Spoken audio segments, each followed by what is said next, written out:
Bruce Stevens here with another exciting broadcast of Wisdom to Wealth, your crucial tips and techniques for a better financial future.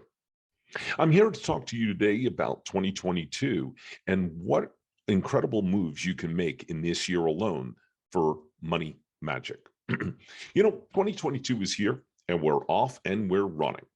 Whether it's working out, prioritizing self-care, spending less time on your phone really doesn't matter. We're all getting back into it. We're setting goals. We're figuring out how we're going to improve in the months ahead. One conversation I have a lot with clients is what money goals that can map in the year ahead so I can put together a 5-point guide on what moves you can make when it comes to money. Getting to it, the first move to make, your budget. Yes, it can seem boring and mundane, but most of the time, building wealth comes down to what you spend as much as what you make. And creating a budget is one of the easiest ways to make jumps in a single year. We generally tell clients there are 4 key elements to your business strategy and budget. First, make sure your paycheck reflects your true tax liability.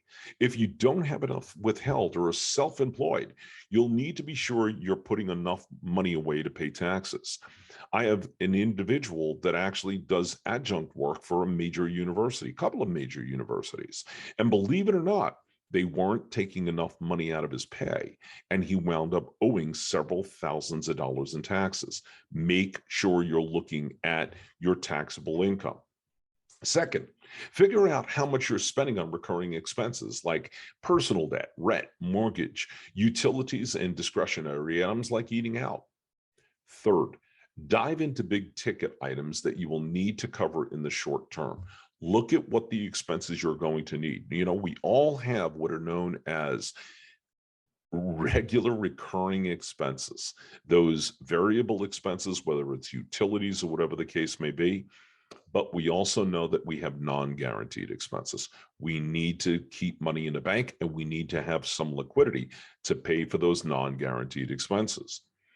And fourth, figure out how much you're saving. An easy way to ensure you're saving enough is to automate it directly from your paycheck to your bank to your investment account. And once you have your budget in order, it's about managing those debts closely. High interest debt takes a big bite out of wealth building.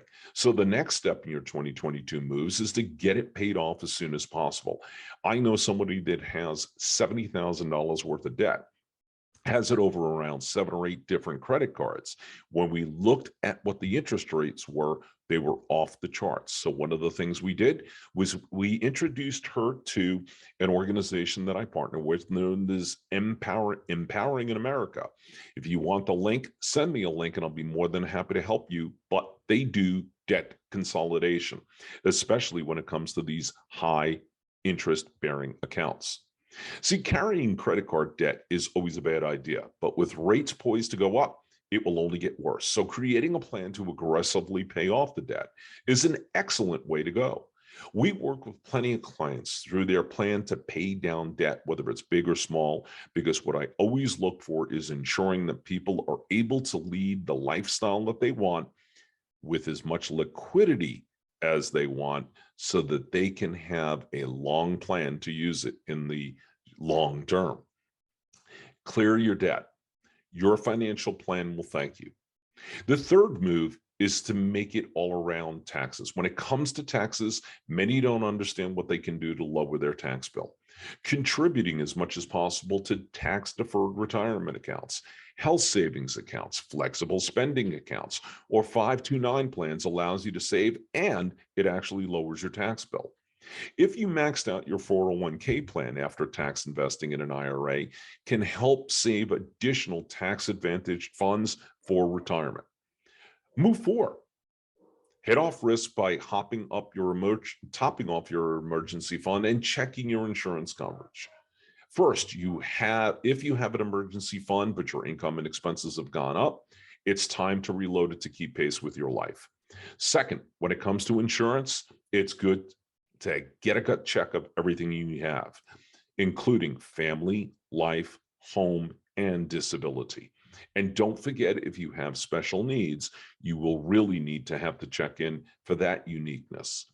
And finally, money move number 5 is to make it sure you have an estate plan. So many people, 97% of the people I speak to, do not have an estate plan. Now, before you think an estate plan isn't for you, it is indeed for everyone at every stage. Yes, including 20 and 30 years old. If something should happen, we end up discussing it pretty much with every client. Whether you're still building your wealth or not, having one only, whether you're still building your wealth or not, having one not only protects your family, but it could provide the legacy that you're looking for. And at the end of the day, money resolutions create an advantage for you. But it's not just about the goals, it's about the systems that you need to establish these goals. See, it all starts with a good foundation, a foundation that will help you do that. Just like a house has got to have a great foundation, you want to get your house in order with these foundational pieces that will create an incredible financial plan for you. If you have any questions whatsoever, please feel free to reach out to our team.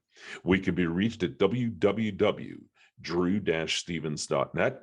Send me an email at drew@drew-stevens.net, and I'll be happy to help your any questions that you have. In addition to that, book some time on my calendar. Would love to spend 30, 40 minutes with you to see what else we can do to help you out. This is Drew Stevens. This has been another incredible financial savings forecast for you here at Wisdom to Wealth, and I look forward to seeing you on one of our next episodes.